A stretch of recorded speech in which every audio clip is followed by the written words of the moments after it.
Hello students, welcome to our today's video lecture. We are doing chapter number 6, that is application of derivatives.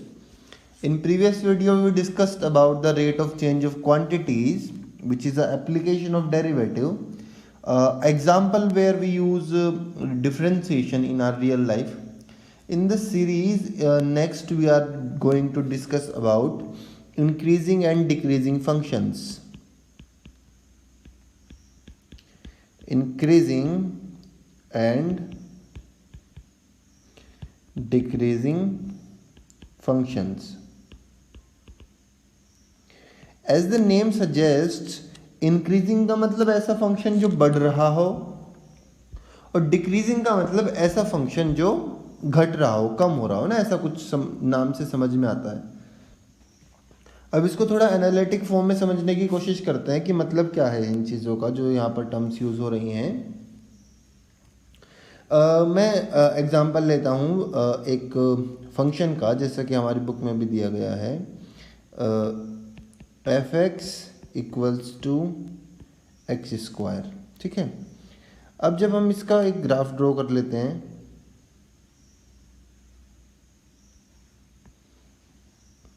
और इसकी मैं values निकालने वाला हूँ 0, 1, 2, 3, 4, 5, इधर -1, -2, -3, -4, -5, यहाँ पर 1, 2, 3, 4, 5, 6, 7, 8, 9, 10, 11 and 12.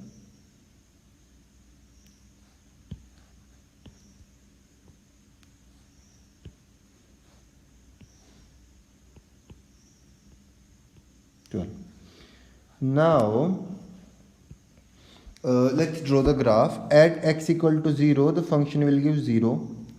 When x is 1, the value of fx is 1 and I will get this point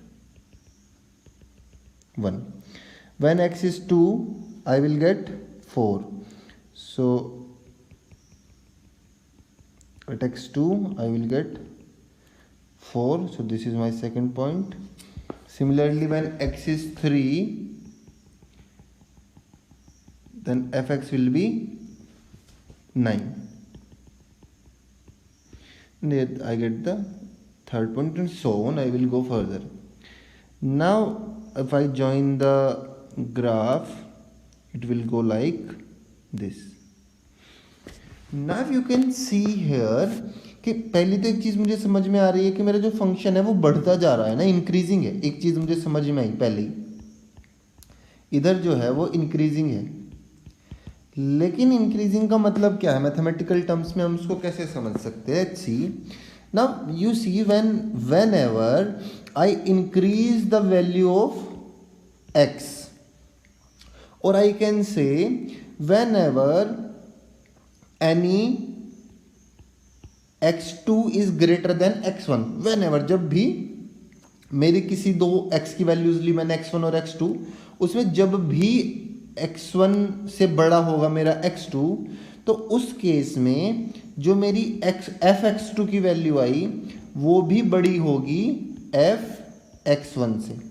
अब एग्जाम्पल के लिए देख सकते हैं, अगर मैं x1 मानूँ 1 को और x2 मानूँ 2 को, तो 2 ग्रेटर देन 1 है,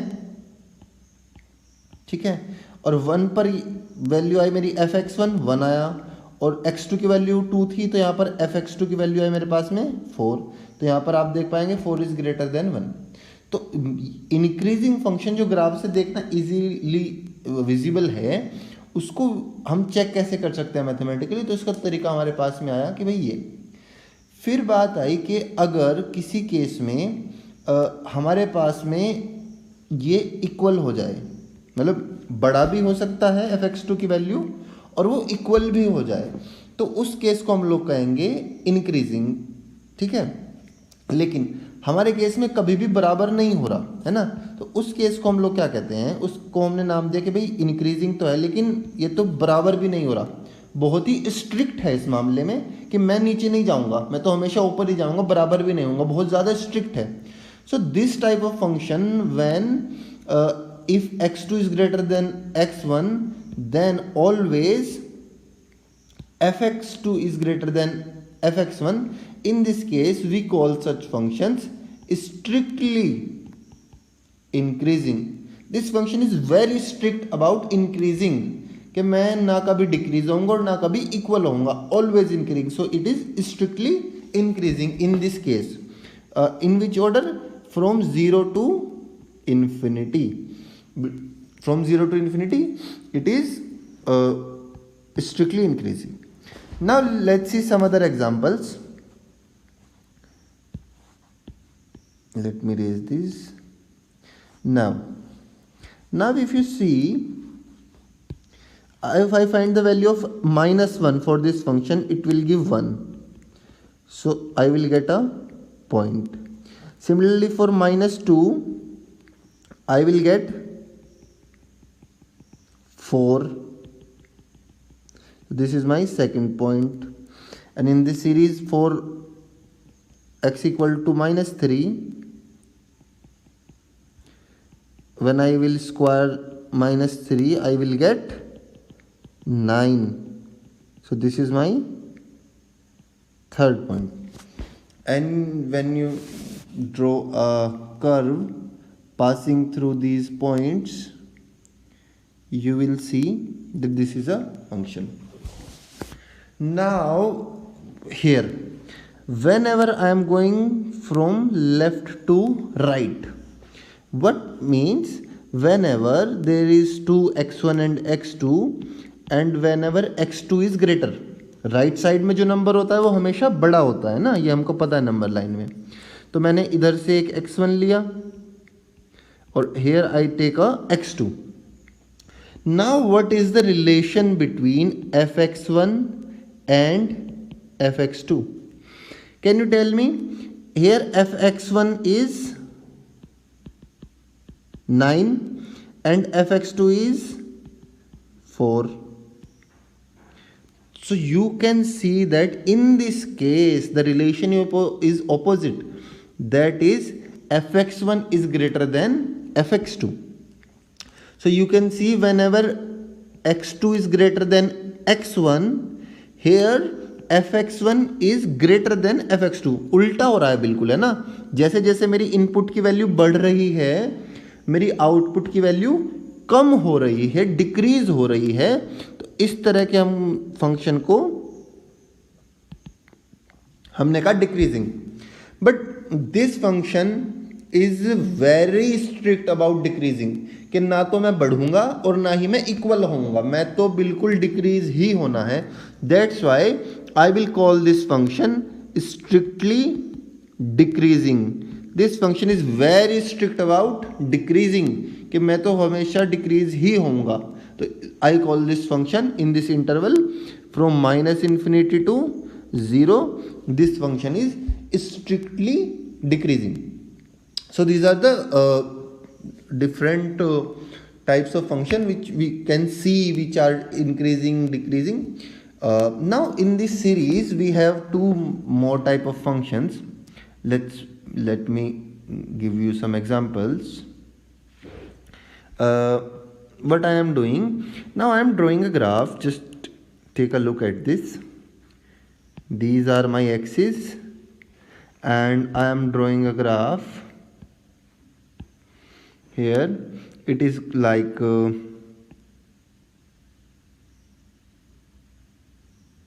this.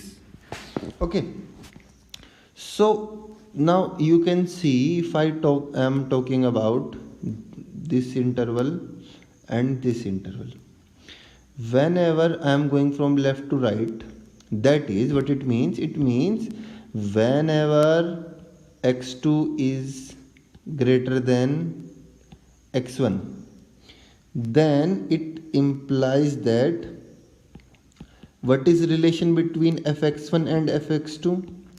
देखिए, जब आप यहाँ पर हैं तो आपकी fx1 की वैल्यू ये आई,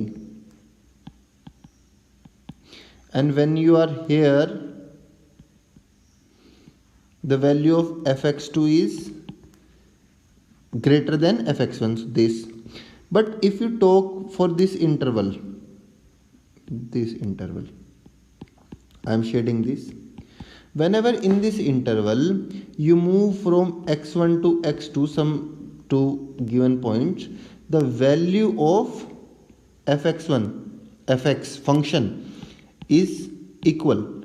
So in this case I have to write less than and equal. I have to add this symbol. Let me mark it specially. So fx1 is less than equal to, वो increasing तो है function, जो मेरा function है वो increase तो कर रहा है, लेकिन वो बहुत ज़्यादा स्ट्रिक्ट नहीं है. वो कह रहा है मैं इंक्रीज भी कर लूँगा और अगर आप मुझे इक्वल रखोगे तो भी I am okay with that. So this function is increasing,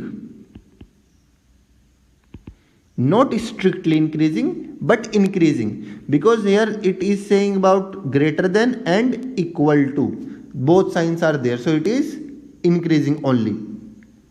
If you see in the previous one, you will see that in strictly increasing there is only sign of there is no sign of equal to, so this is strictly increasing, but here the sign is also include the equal value, so this is increasing.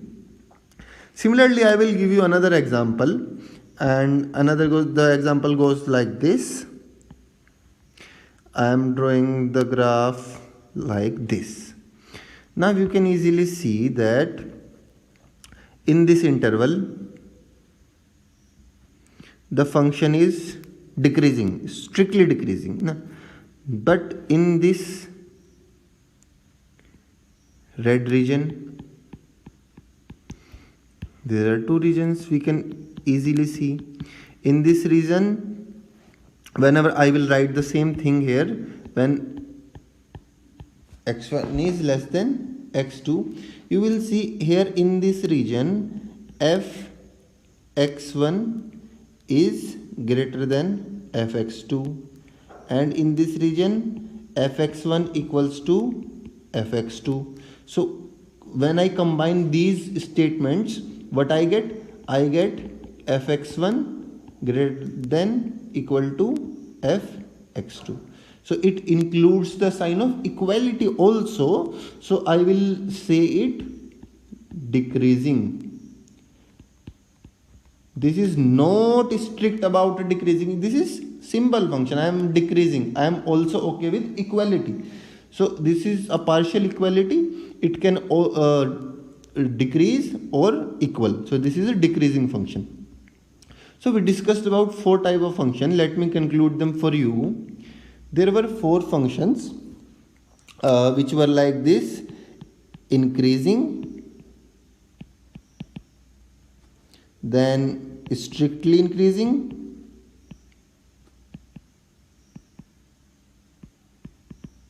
then decreasing, then strictly decreasing. And what are the conditions for them? They say for increasing, if x1 is less than x2, this should imply fx1 is less than equal to fx2. For strictly increasing, when x1 is less than x2, it implies fx1 is less than fx2. Now you can easily see the difference between these 2 types. Now writing the third one, for decreasing, if x1 is less than x2, it implies f of x1 is greater than equal to fx2. Similarly, for strictly decreasing, when x1 is less than x2, it implies f of x1 is greater than, very strict, fx2. So these are the 4 conditions for a function to be decreasing or increasing or strictly increasing, decreasing. And the conditions are given in front of the names. So you can check a function about that is either increasing or decreasing or something else. Now I would like to give you an example which is a little bit different. You can see that easily, and I am drawing it. Now just have a look at this function, and I am talking to you about between this interval and this interval.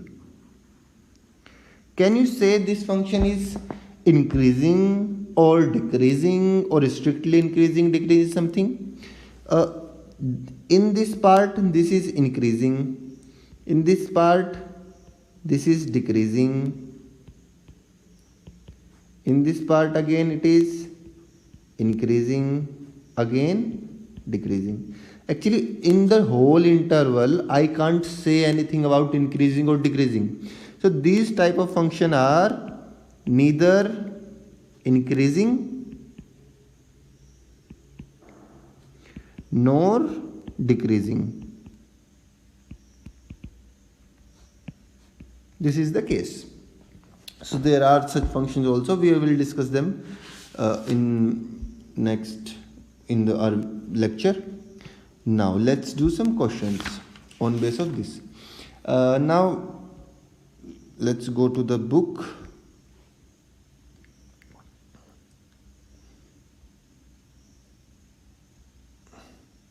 We are moving to the exercise 6.2.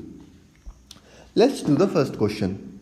It is saying, show that the function given by fx equal to 3x plus 17 is increasing on r. हमें show करना है कि भाई ये जो function है fx equal to 3x plus 7 ये पूरे रियल नंबर लाइन के ऊपर इंक्रीजिंग है. अब एक तरीका तो है कि you draw a graph of it, but it is not possible in all functions to draw a graph. So what is the other way? We will use the conditions given above in our notes. You can see these 4 conditions. You should write them in your notebook and remember these so that we can check them. Let me write the question first. It is exercise 6.2 and we are doing question number 1. Okay, the function is given by fx equals to 3x plus 17 and I am supposed to prove that this function is increasing on r. Okay, so how do we prove increasing? We start with x1 less than x2 and we end up with fx1 less than equal to fx2. Okay, so let's start. Now starting from the first given condition, if I multiply I have two numbers x1 and x2. अगर मैं उन दोनों को ही 3 से multiply कर दूं तो उनका जो ऑर्डर है कि कौन बड़ा है छोटा, उस पर कुछ फ़र्क नहीं पड़ना चाहिए. जैसे कि मैं आपसे कहूँ कि 5 इज़ लेस देन 7. अब अगर मैं दोनों को 3 से मल्टीप्लाई कर दूं तो जो मेरे पास नंबर आएगा वो भी उस ऑर्डर को फॉलो करेगा, कोई दिक्कत नहीं आएगी. So what will I do? I am multiplying on both sides by 3, no issue. Now if I add 17 on both sides, then the answer I will have will also satisfy the same inequality. So I am doing the same thing. I am adding 17 on both sides. It will become 3x1 plus 17 less than 3x2 plus 17, and this is the value of function fx1 and this is the value of function fx2. Now this function is satisfying the conditions of strictly increasing function. So I can write fx is strictly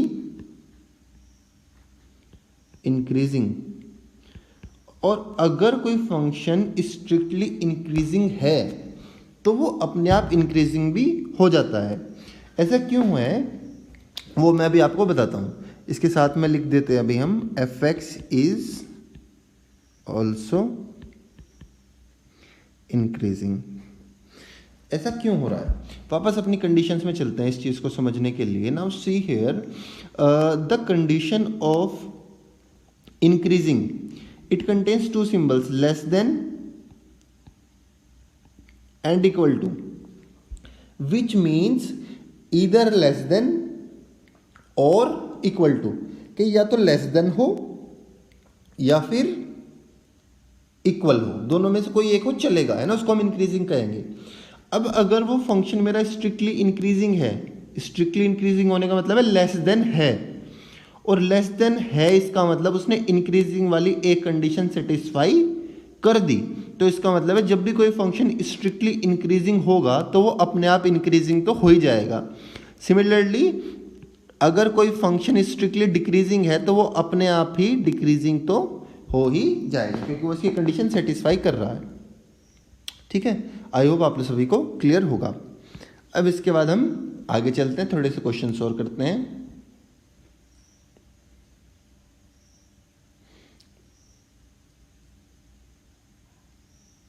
ठीक है, अच्छा, अभी मैं एक आपको दिखाता हूं कि थर्ड क्वेश्चन ट्राई करते हैं। थर्ड क्वेश्चन में क्या कह रहा है वो, इट इज सेइंग, इसको थोड़ा सा जूम कर लेते हैं। थर्ड क्वेश्चन कह रहा है show that the function given by f x equals to sine x is increasing in 0 to π/2, decreasing in π/2 to π, and neither increasing और नॉट डिक्रीजिंग इन 0 to π। ठीक है, अब इसका सबसे आसान तरीका तो है हम इसका ग्राफ ड्रॉ कर लें, इजीएस्ट वे। अगर आपको साइन एक्स का ग्राफ ध्यान में है then it is very good, let me draw it for you.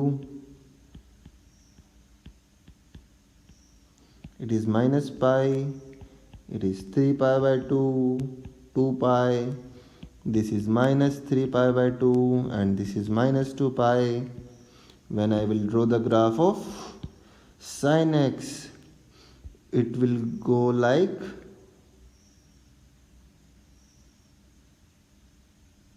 this.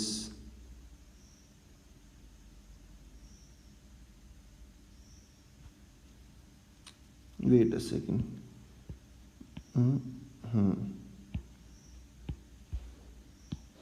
It will go like this. This is sort of a little symmetric. No, but we can.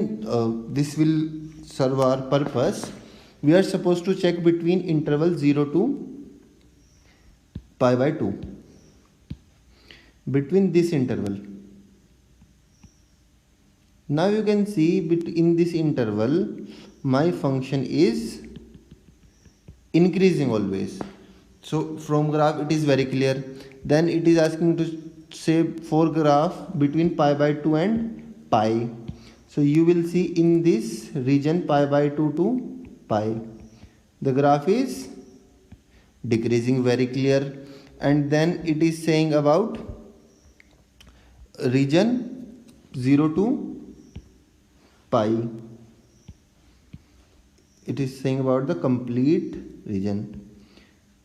Now in partial it is increasing and in other part it is decreasing. So I will say it is neither increasing nor decreasing. वो completely पूरी तरह तो ना तो increasing है और ना ही पूरी तरह से decreasing है. So I will say it is neither increasing and nor decreasing. This is the a way of showing things through graph.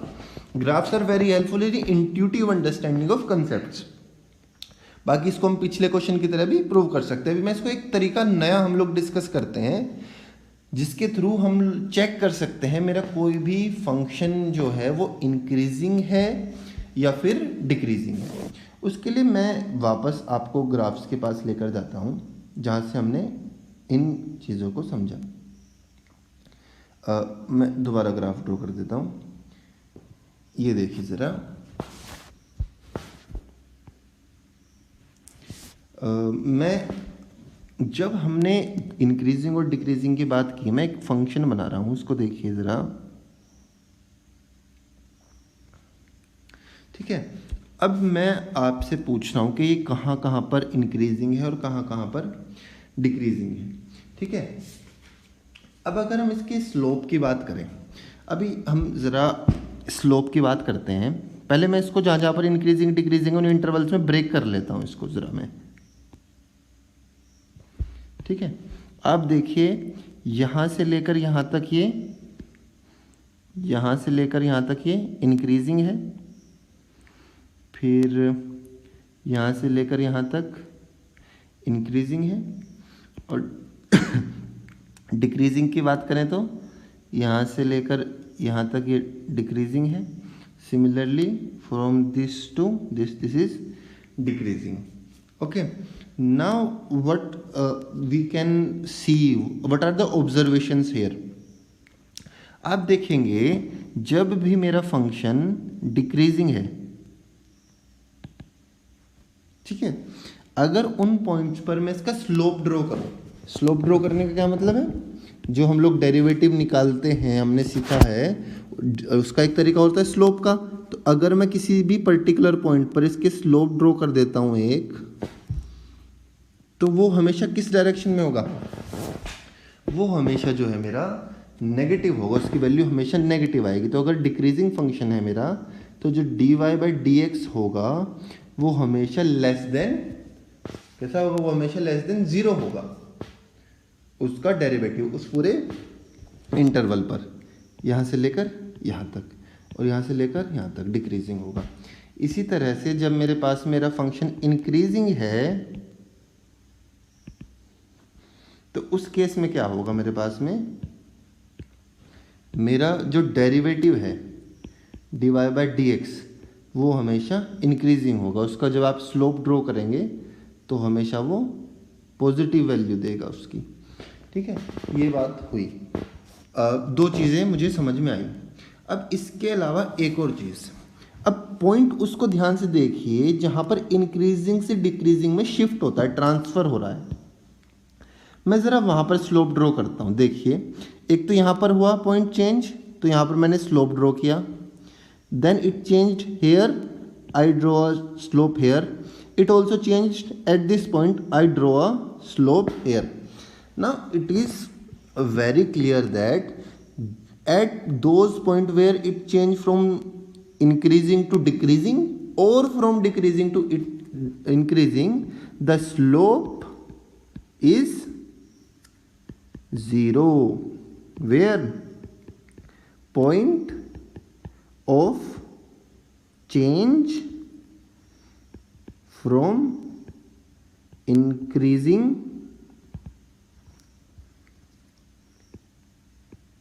to decreasing और वाइस वर्सा, ठीक है। ये तीन चीज़ें हैं जिनको अब इंक्रीजिंग और डिक्रीजिंग को समझने के लिए ये भी तरीके हैं हमारे पास में, जिनकी हेल्प से हम किसी फंक्शन के बारे में बता सकते हैं कि वो कहाँ पर इंक्रीजिंग होगा and where it will be decreasing and where are the points where it is changing the slope. So you can write this, but before doing this there are two prerequisite conditions. ये जो differentiability वाला check करने का तरीका है, उसको check करने से पहले दो कंडीशन सेटिस्फाई होनी चाहिए, और वो क्या है। पहली कंडीशन है कंटिन्यूटी, कंटिन्यूटी ऑन इंटरवल जो भी है मेरा ए बी, जिसके बीच में मुझे चेक करनी है। और दूसरी मेरी जो कंडीशन है जो सेटिस्फाई होनी चाहिए वो है differentiability.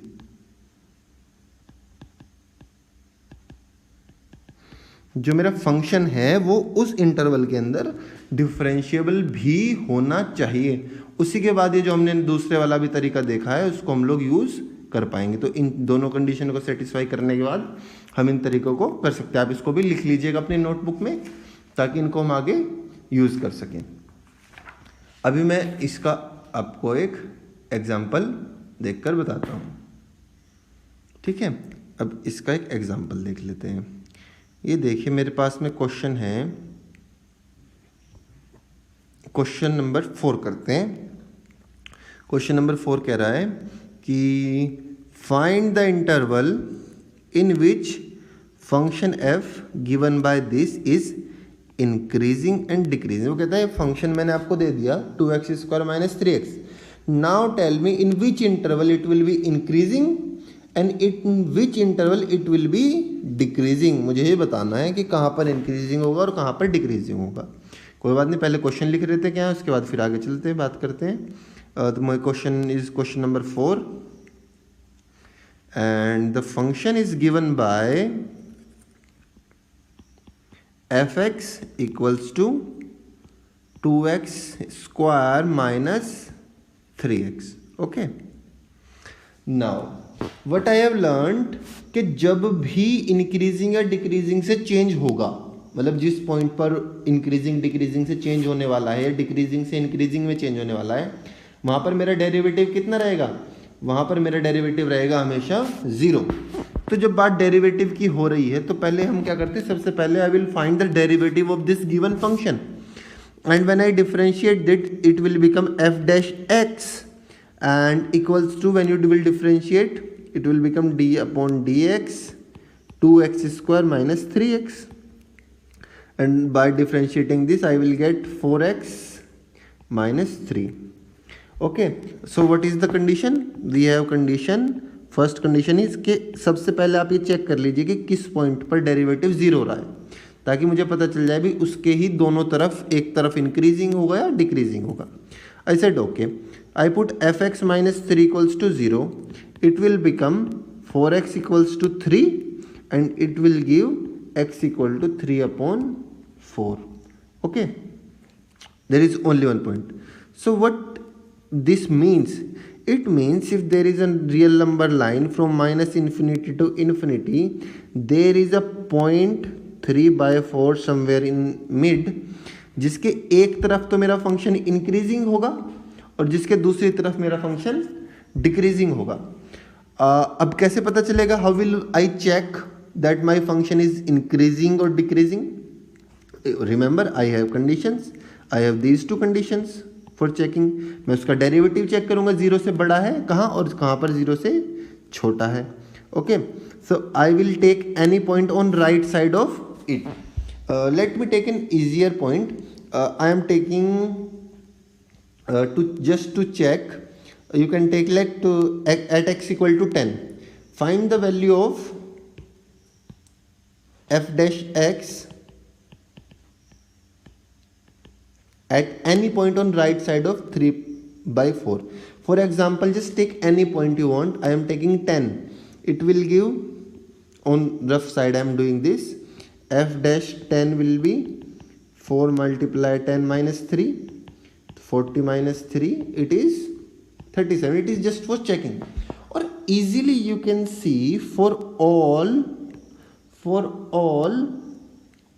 x belongs to 3/4 to infinity. 3/4 से ऊपर के जितने भी पॉइंट्स होंगे, बड़े जो पॉइंट्स होंगे इन्फिनिटी तक, उन सब के लिए मेरे पास में f' is always greater than 0. It is always positive. And what it means?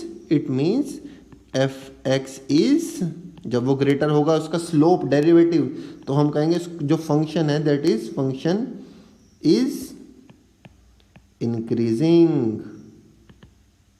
In interval 3/4 to infinity. And in same way I will check for the, इधर तो हो गया मेरे पास में f' is greater than 0, it means increasing, fx is increasing. अब left side में check कर लेते हैं। तो for this, for all x belongs to -infinity to 3/4। अब इस साइड का आप कोई भी पॉइंट चेक करने के लिए रखकर देख सकते हैं। मैं 0 रखकर देख लेता हूँ, 0 तो इसी साइड आएगा। तो जब आप 0 रखेंगे तो f' 0 हो जाएगा, 4 multiply 0 minus 3, और ये आ गया मेरे पास में -3। और इन जनरल 0 की जगह आप कोई भी रैंडम पॉइंट रखेंगे तो 3/4 से पूरे इंटरवल के लिए always f' is less than 0. And what this means? This means my function fx is decreasing.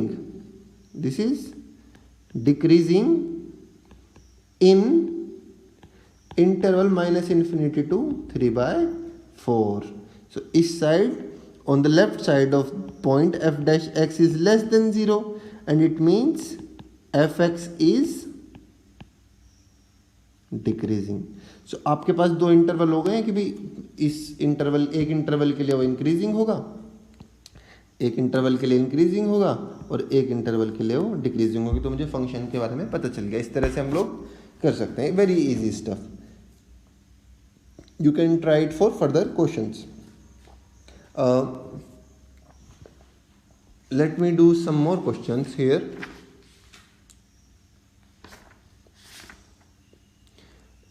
Let's see what questions we have in our exercise.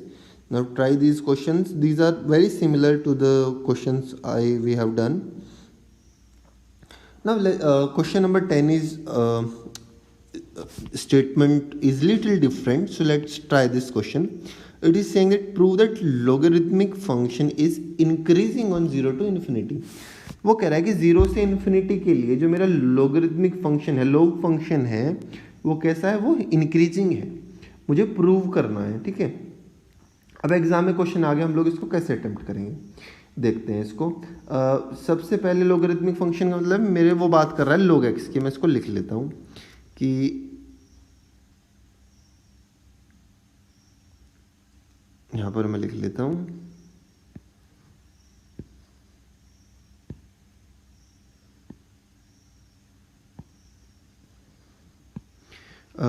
Question number it is 10 and the function is given by logarithmic function, that is log x, and interval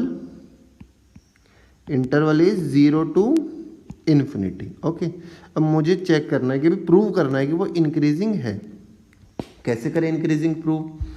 अब एक तो दो तरीके हमारे पास, x1 x2 वाला, fx1 fx2 वाला, and the second way is by differentiation, by derivative. So let's use the derivative method. First of all, what will I do? If I have fx equal to log x, I will find f dash x, that is d by dx of log x, and we know it is 1 upon x. Now you can see for all x greater than 0, that is मतलब क्या है उसका कि x belongs to 0 to infinity. इसके बीच में आप कोई भी नंबर लेंगे, 1 upon x is always greater than 0. आप x की कोई भी वैल्यू लीजिए, 10 लीजिए, तो 1 अपॉन 10 भी पॉजिटिव होगा. आप x की वैल्यू 100 लीजिए, 1 अपॉन 100 भी पॉजिटिव होगा. You can take any positive value of x, you will always get 1 upon x as a positive number. So this implies this, और I can say f dash x is greater than 0. Now recall the statement theorem. If f dash x is greater than 0, what it means? It means fx is what? Increasing. If slope is positive, the function is increasing in interval, and the function is log x is increasing in 0 to infinity. So this is the question number 10. Easy, very easy step. You can try this. Now let's do some more questions.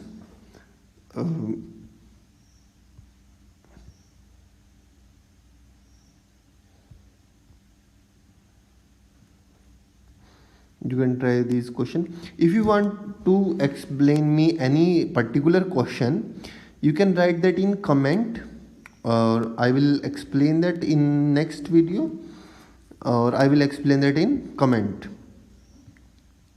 Now here we have the question number. Let's do question number.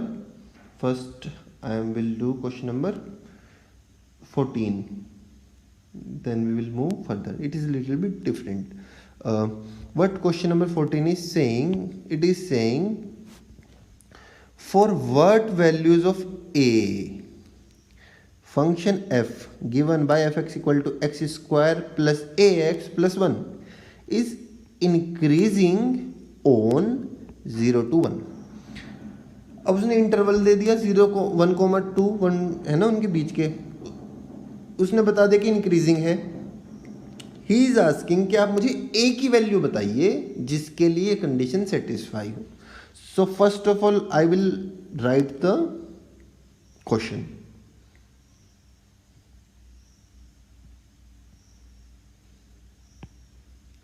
It is question number 14 and the function is given by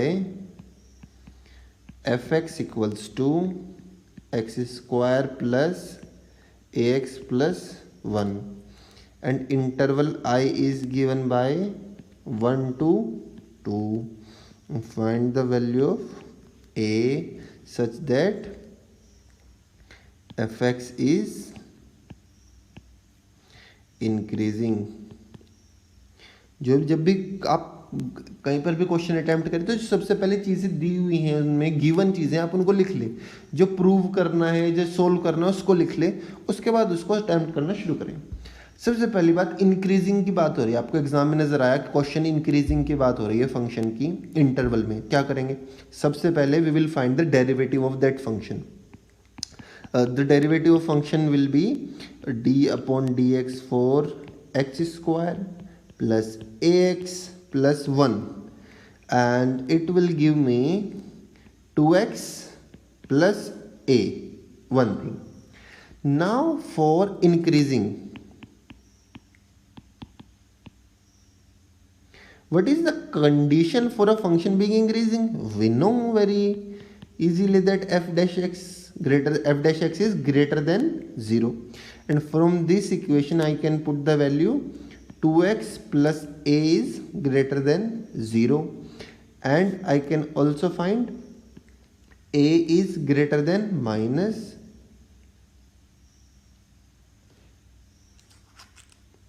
2x. Okay, now मतलब a की value हमेशा -2x से बड़ी होनी चाहिए. Okay, अब a की value -2x से बड़ी होगी तो क्या होगा? ये हमेशा फंक्शन इंक्रीजिंग वाली कंडीशन सेटिस्फाई करेगा. अब 2x का मतलब क्या है?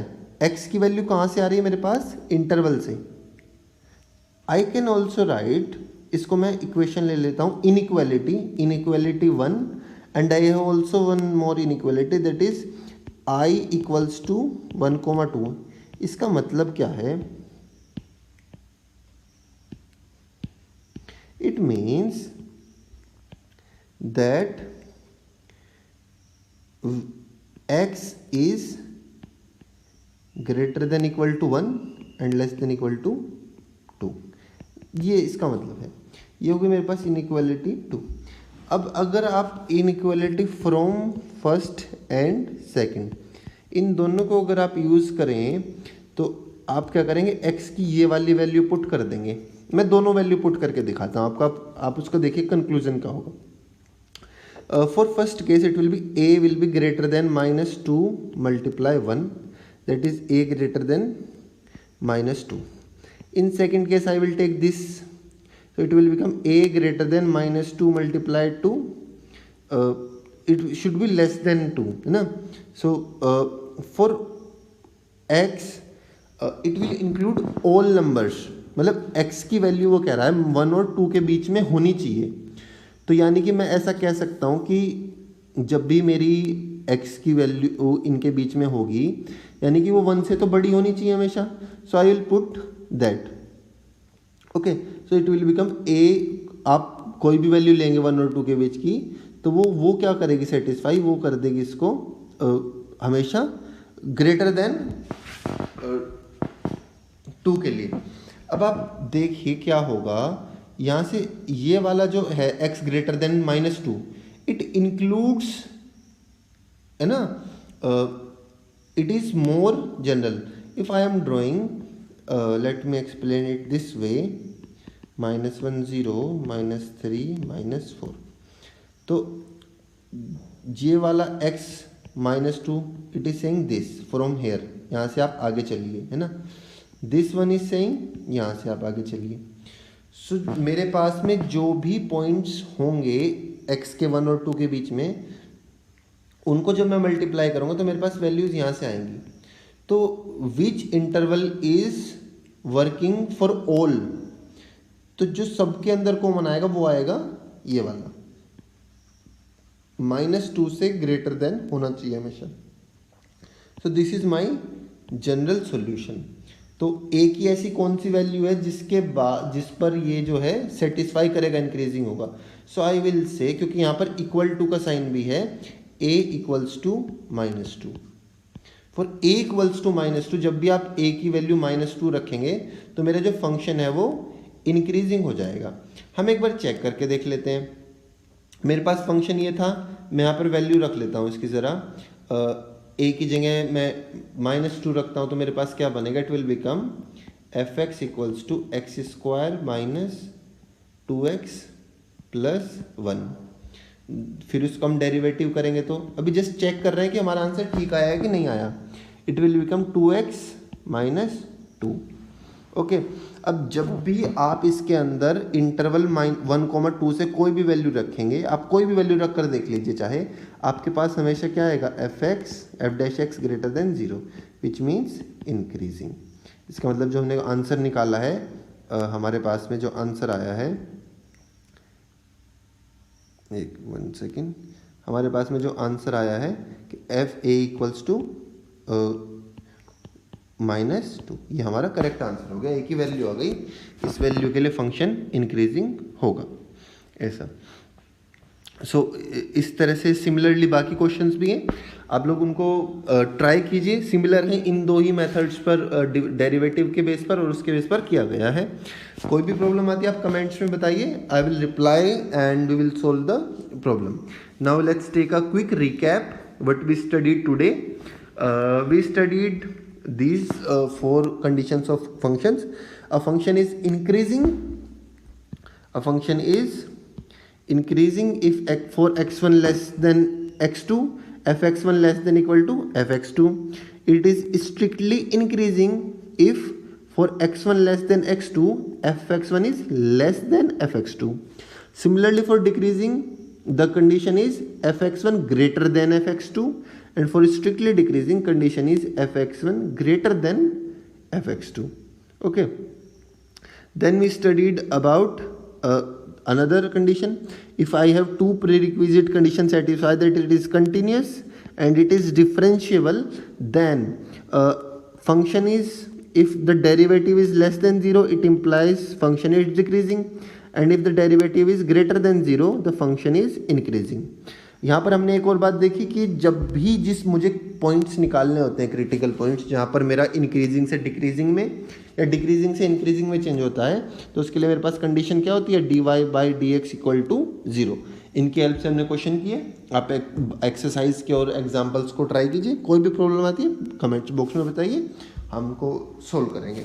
आपने अपना टाइम दिया, thank you for watching the video lecture. We will meet tomorrow. Thank you very much.